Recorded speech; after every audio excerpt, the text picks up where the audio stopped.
haddii aad ka joogsan karto bari waxaa la rabaa inaad xaaraanta ka joogsato saasawgeed buu ilaahay leeyahay xikmada iyo danta iyo ujeedada laga leeyahay bisha ramadaan waa lacallakum tattaquun si aad alla uga cabsataan ilaahay se looga dhowrsado aad u barataan ilaahay haddana wuxuu ku xujisiiyey wuxuu yidhi maalmo kooban weeye bisha ramadaan ayaaman macduudaat waa maalmo kooban waa 30 maalmood waa 720 saacadood qofkii diyaar u bana ka faa'iideysan kara ogowna ramadaanku waa fursad ilaahay qofka siiyo fursadaha ugu waaweyn sidaasoo kale haddana waxa weeye ramadaanku haddii laga faa'iideysan waayo waa meel aad iyo aad u addoonku hoos ugu dhacayo meeshiisiina taagnaan maayo labada bilood qofku isku mid marnaba ahaan maayo waa bisha shacbaan iyo bisha shawaal bisha ramadaan ka horeysa iyo bisha ramadaan ka dambaysa sidii aad ahayd marnaba ahaan maysa imaa inuu ilaahay kor kuu qaado ilaahayna taasaan ka baryayna aamiin imaa inuu qofku hoos u dhaco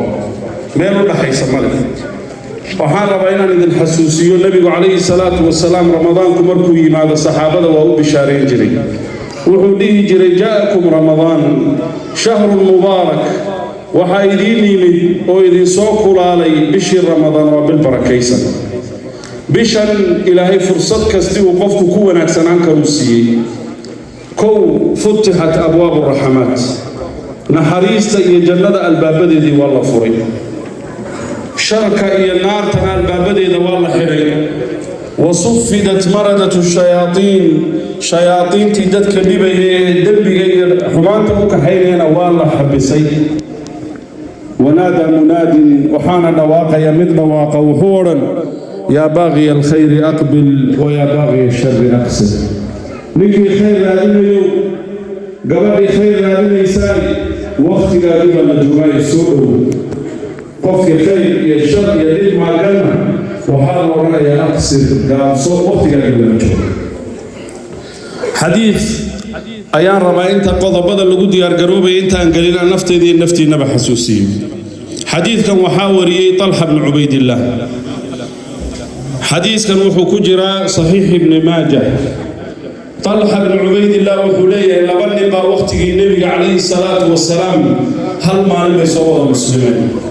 مذكودا بود دلال بلنا كي دلال كبلنا بجهاد جوا كل انتين كي كان صاحب كي أرام أيا يسوون السنة كبعد قيمودي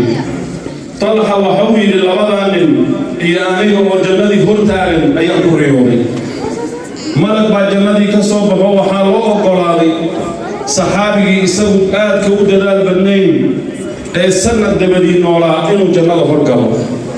كبعد ما وحود طلحة دنا الصوبح وكيك الله قراري مرصدحات كينا وحالي لطلحة وأدوه يستنقوا ولي وقتها إلا مكاني نبي عليه الصلاة والسلام أي صحابتي كارسيين وركب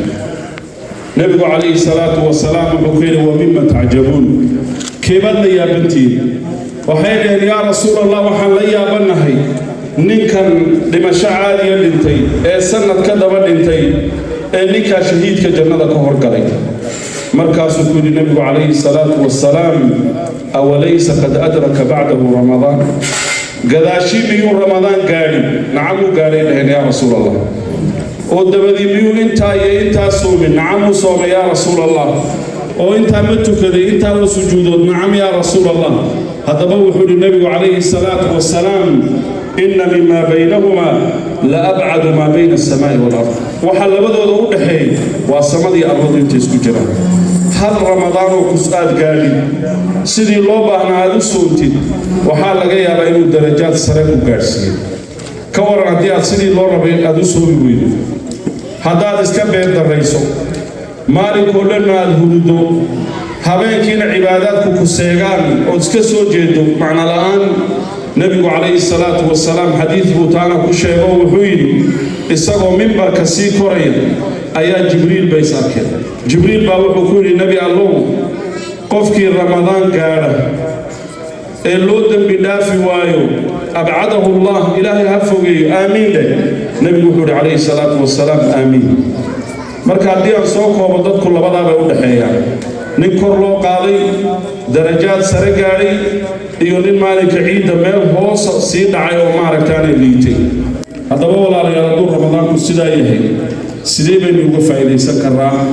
maxaynu ku qaabili karraa waxaan rabaa 5 qodob inaan sheego hadduu waqtigu ii saamaxo ramadaan waxa loogu diyaargaroobay ugu weyn marka ugu horeysa waa at-tawba qofku inuu ilaahay u noqdo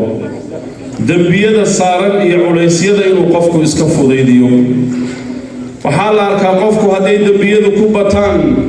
inuu ilaahay subxaanahu wa tacaala wax badan ka xarimo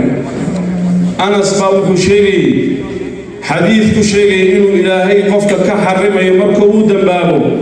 soomka iyo salaada iyo quraan akhriska ilaahay baa ka xarimay qofkuna sidiisa hadduu dambi badan yahay waxyaabahaas looma ogolaado dambigu waxay yidhaahdaan culummadu dadka uu dabaraa uu xakameeya ma aragtay mar qur-aanku isagoo ku hor yaala aad akhrin karin moobaylku kugu jira ma akhrin karti gabalkaa kugu dhici waagaa kuu beriya akhrin maysid wardi baad tusbax soo qaadan 2 xabo markaad ku dhifataan moobaylka furi haddaad taa aragto waa inaad ogaato annaka maxruumun bimacaasik macsiyadaadu inay ku dabartood xidhantood wixii taban karin waxaad arkaysaa qof waayeelan tabar badan haynin laakiin wax uu quraan akhrinayo salaad tukanayo fudayd badan dareemayo waayo macaasidii buu yaraystay qisooyin badan iyo xadiis badan baan rabay inaan sheego laakiin waqtiga ay ugu kooban hal qisaan ku sheegaya dembigu qofku inuu qabto maxamed ibnu siriin ayaa waxaa la sheegaa inuu markii uu akhir cumriga joogay 40,000 diinaar uu soo amaahday wuxuu rabay inuu saliidda ka ganacsado saliidda isagoo ka ganacsanaya ayaa wuxuu ogaaday inay macsarada bahalkan saliidda samaysa qaarkood jiir ama doolli uu ku dhex dhinto oo najaaso u yahay shubha gashay wuxuuna ka mid ahaa dadka aaminsan najaasada yar inay waxa dhan bahalaynayso saliidii buu iska tabarucay masaakiintu siiyey 40,000 baa deyntii loo qabsaday muddo markuu bixin kari waayey ayaa xabsiga la dhigay markuu xabsiga galay buu maxamed ibn siriin wallaahi waxaan garanayaa macsiyada maanta iyo mixnadan igu keentaan garanayaa buu 30 sano ka hor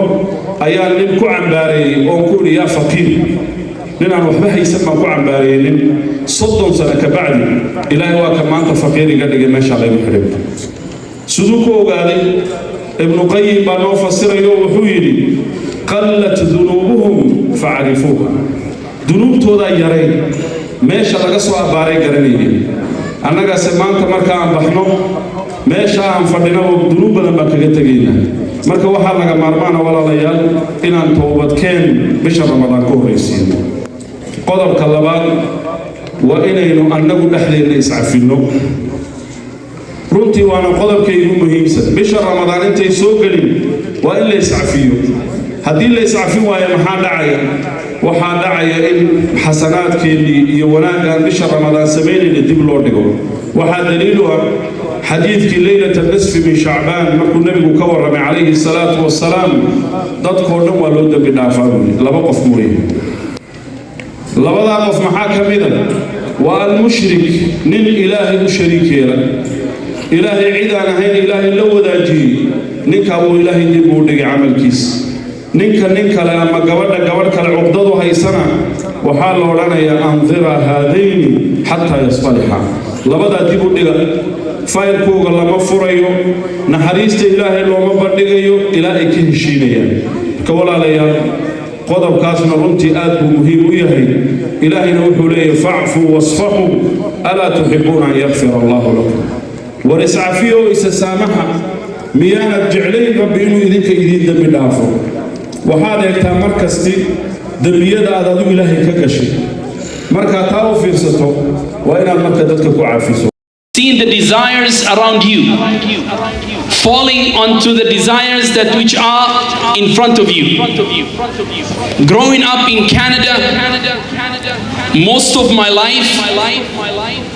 I see that the youth need to take advantage of this character, connecting yourself with the mosque. رجل معلق في المسجد. A person that who is definitely engaged himself and locking himself, meaning that in part of it attached his heart towards the mosque. As well as someone that every time he feels lonely when he's not with the good people. He feels out of the path when he's not following the way of Allah subhanahu wa ta'ala. In order to take our youth to that level, first of all, they need to have education. They need to be educated Islamically. And this is the problem that we have in the West. This is the problem we have as well as in the Muslim world. When a person reaches at the age of teenager, which Islamically there's nothing called a teenager. You are either an adult or a baby or a child. And that's where we have lost what is called a youth, a young person. That's where we lost it. And in order to bring back that, we need to go back to Allah subhanahu wa ta'ala. So this youth that who grow up here, who been raised in this society, and the ones who were here before, and the ones who are here, and the ones to come. I think many of you must be new in the city or the country. And when you are new in this place, what do we need to know? How can you make the youth engaged with the deen? First of all, we need to understand after the 13 years old, 14 years old, and 20 plus, and 13 plus, where are they? Where are they? 13 and 14, 15 is a loss. We don't have them in the masjid, nor we have them in the duksi. Where are they? They're sitting in your basement. Why? Because there is no attachment. The father who is going to have the figure of the child, especially when it comes to boys, nobody's taking him to the masjid. How is he going to become a person that is worshipping Allah subhanahu wa ta'ala? How is going to be in that situation? The mother cannot wake up for Fajr and come. The mother cannot wake up for Salatul Qiyam. But who can wake them up for Salatul Qiyam is the father. But that's what they're missing. So the shape of this youth, how we can shape them is missing. We need the results, we need the answers. I visited Europe, they have a similar problem. I visited Africa, they have a similar problem. I visited America, they have a similar problem. We need the solution for those youth in that age, 30 going up. No way to answer. No one can come up with the answer. But we have the solution. And number one solution is to have important classes for them, to have an important program for them. And girls that were 14, 15, they drop out. They're no longer in the teaching where to learn or in the masjids. They're not engaged. Why? Because school became priority. School became the goal.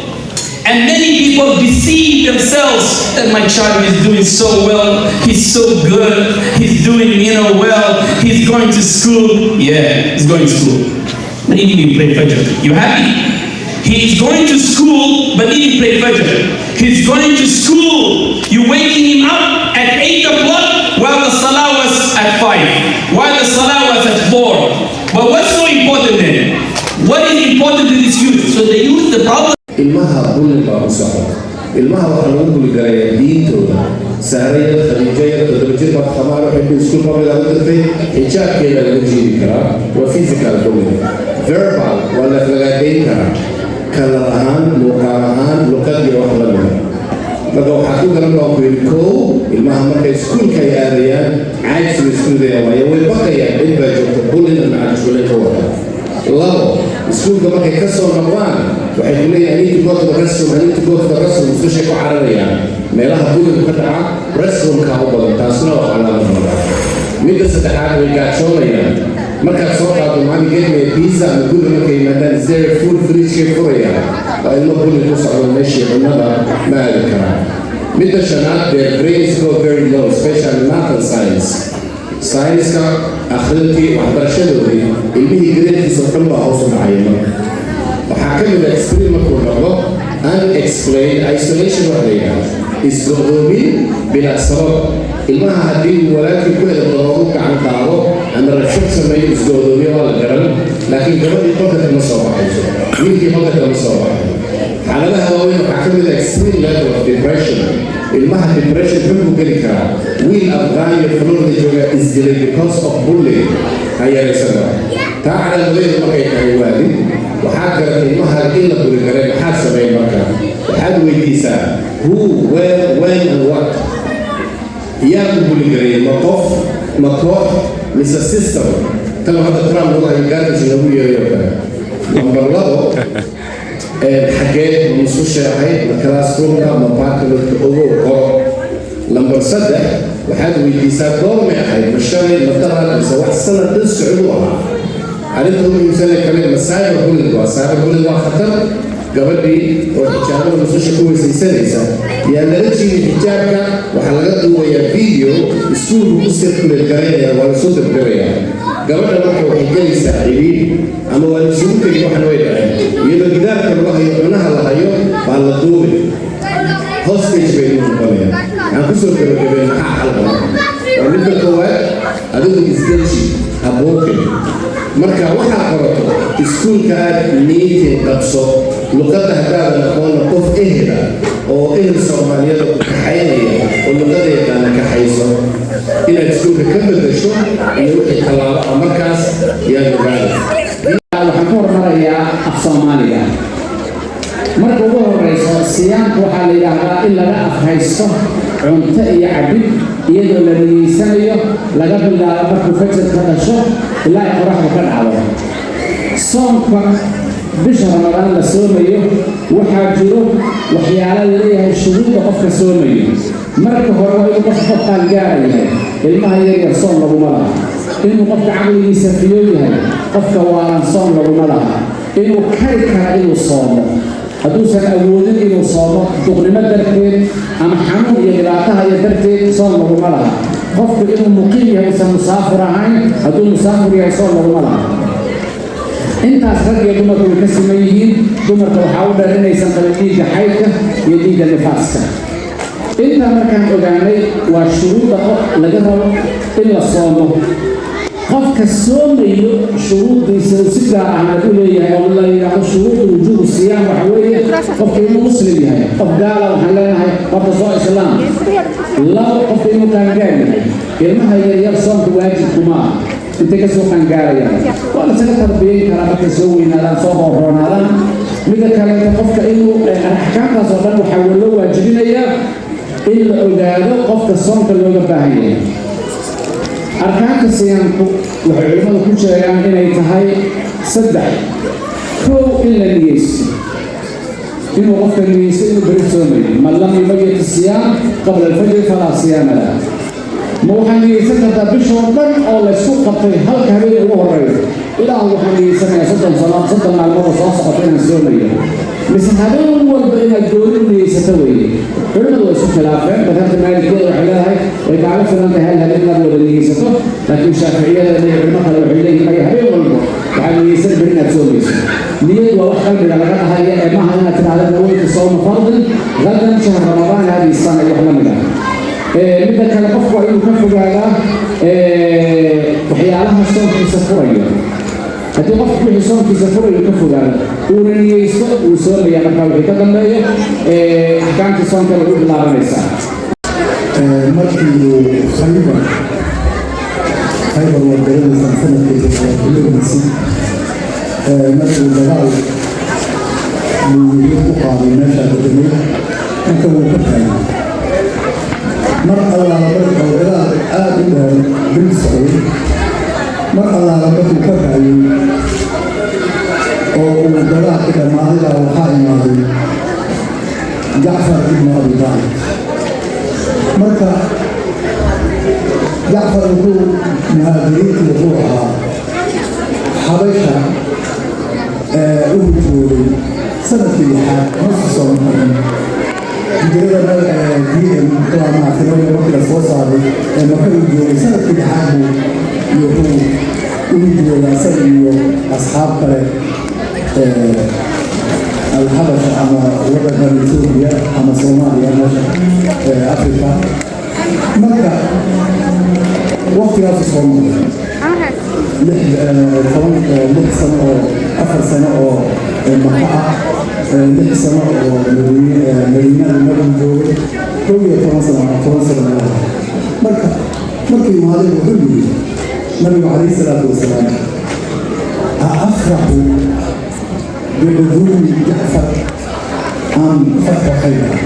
هو عن فرقة خيبر فرشاية مسوى عن فرقة جعفر بن ماجلس متى وحوي وغشي وآدمي نبدأ عن شعور في يوم وحوي متى دلير دمر أبدا أيا ناشا محوها أما أحباب القرآن يا مدرسة السوق دتكي معناها العالم دتك معناها أما محوها ناشا محوها لون بعدين وحول ودتك دين كله خاصة دتك هي كتبت محوها مساجد إلى دوسية آد معروفة أحسن هنا الوجود وبالعقل وأنا أروح لو بعمية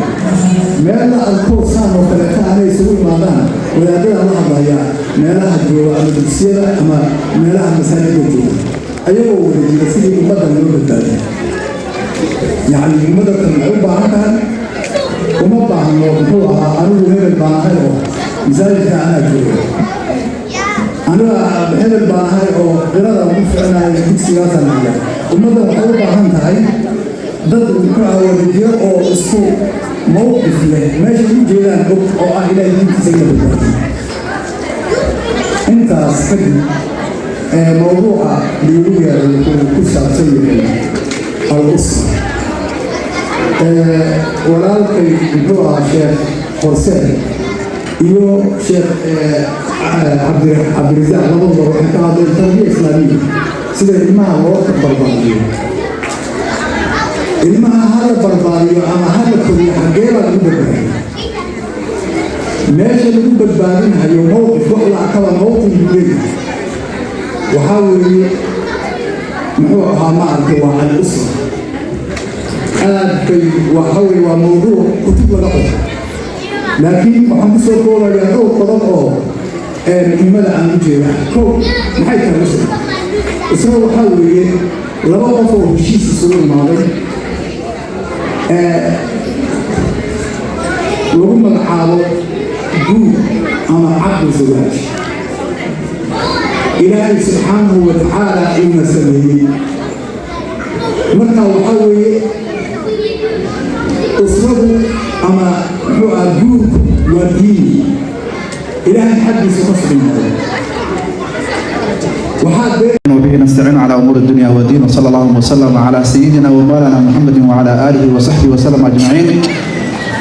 دمان إن شاء الله والسلام يا مرت شرفت المجلس كوت مد علماء أوهريان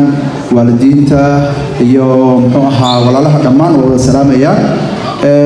وما استاجين محاضرة إن شاء الله وقت بدنا من قادم دونه وحندونا إن شاء الله إن يرب oo taamkiina kamid aan qaato oo 5 daqiiqo aan ka badnayn hadii la yiraahdo maadaama ay wakiisheen walaalaha ahbaabul quraan sida meesha ku arkaysaan ahbaabul quraan flyers meesha yaalana ku aragteen waa dad kamid ah bulshada Edmonton oo ka kooban waalidiin culumo ganacsato dhalinyaro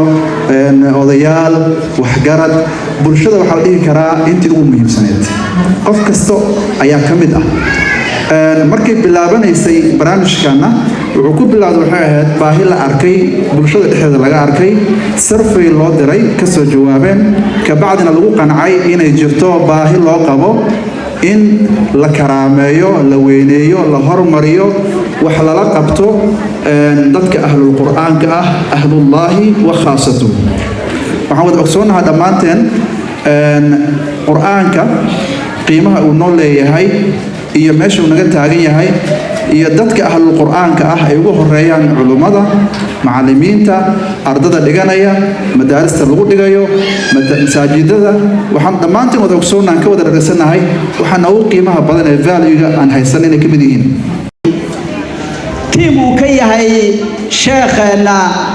sheekh Horseed Nuux waxaan rabnaa insha Allah intaan la tagin ilaahay idinka waan codsanayaa inay waalidiinta ay isdiiwaan galiyaan aniga ciraabaan rabaa isku bari inaan qabanqaabada qaato faamilka raba inay u arkaan sheekha si gooniya ama hooyada ama aabaha ama waa labadaas ama labadoodaba waxaan rabnaa inaan isla caawa diyaarino aniguna aan booski keeno marka culimada saddex ugu yaraan kamida inaad la fariisataan باذن الله وبري اما بري دم لبدا مالمود inuu soo socota teamka oo ahbaab quraanna waa ka wada shaqeynayna laakiin aniga shakhsiyan ciraaq ba waxaan rabaa inaan maartay qaato sababtu waa maxay qofka maanta ugu baahida badan ba ana ku jira dadka ilmaha dhalinyarada korinayo oo teenagerska dadka korinaya waliba anigu qaacido waxaan isticmaalaa waxaan dhahaa korinina ilmo hogaamiyayaal koriya waxaan rabaa marka dadka raba inay hogaamiyayaal koriyaan oo aan rabin inay ilmo koriyaan inaan bari damba labada maalmood haday xataa suurooyinka labada maalmood ba isku darnaadii bari dadku dhamaan waayaan aan ka shaqeynaa insha Allah marka aan iscaawino gidigana hawsha aan galno biidnillah sheekh jaamac hadalkaan ku dheeraaneen